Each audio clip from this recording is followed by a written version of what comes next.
तर हा राजस्थान ट्रिपचा आहे तिसरा भाग। आता आम्ही चाललो आहोत नारला इथले आई माता मंदिर म्हणून एक मंदिर आहे, तिथे चाललो आहोत। जर तुम्हाला माझे व्हिडिओ आवडत असतील तर प्लीज लाईक शेअर सबस्क्राईब नक्की करा आणि जैन मंदिरातला व्हिडिओ कसा वाटला हा नक्की कमेंटमध्ये सांगा। आई माता मंदिर हे मंदिर राजस्थानातल्या नारलाई गावात पाली जिल्ह्यात वसलेले आहे। डोंगराच्या सानिध्यात असलेले हे मंदिर नैसर्गिक आणि आध्यात्मिक याचे सुंदर मिलाप दाखवते। आई माता देवीला शक्तीचं प्रतीक मानले जाते आणि इथे दूरदूरून भक्त दर्शनासाठी येतात। आई माता मंदिर देवीबद्दल अशी मान्यता आहे की त्यांनी आपल्या भक्तांना रक्षण केले आणि त्यांच्या अडचणींना दूर केलेलं आहे। हे मंदिर अनेक वर्षांपासून श्रद्धेचं केंद्र बनलेलं आहे। भक्तीचे विश्वास आणि येथे मनापासून प्रार्थना केलेली इच्छा पूर्ण होते।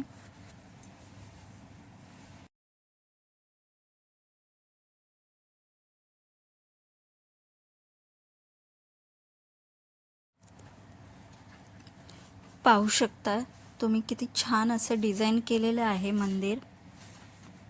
खूपच छान मंदिर आहे।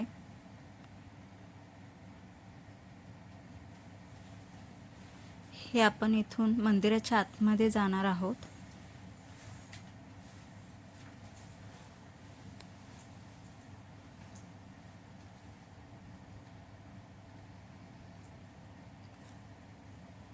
इथे तुम्ही मंदिराच्या आतमध्ये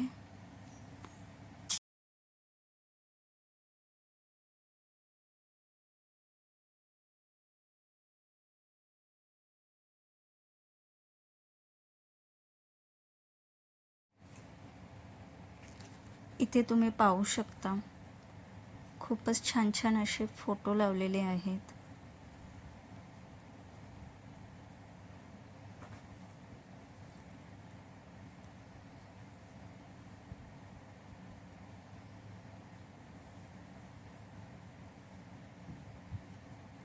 हे आहेत मंदिरातले पुजारी, जे सांगत होते की हे 550 वर्षांपूर्वीचं मंदिर आहे। इथे जे देवाची बत्ती लावलेली आहे त्यात एकदाच ते तूप टाकतात, ती 24 तास चालते।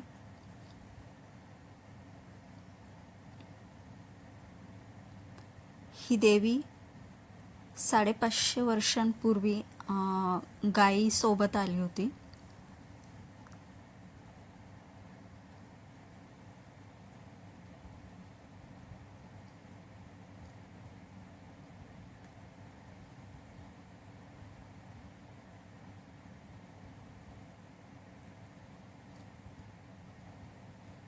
हा टिक्का आहे, ते सांगतायत की ह्या टिक्क्यामध्ये कुठलीही मिलावट नाहीये।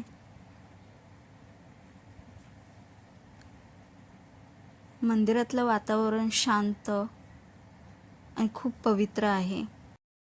डोंगराच्या कुशीमध्ये वसलेले हे मंदिर एक वेगळाच अनुभव देऊन जातो।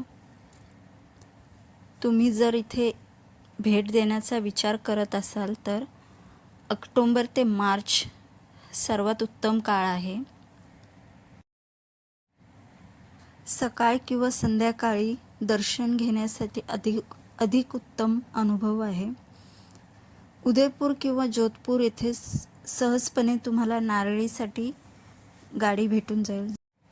तुम्हाला आई माता मंदिराचा व्हिडिओ कसा वाटला नक्की सांगा। जर चॅनलला सबस्क्राईब केलं नसेल तर प्लीज लाईक शेअर सबस्क्राईब नक्की करा। थँक्यू।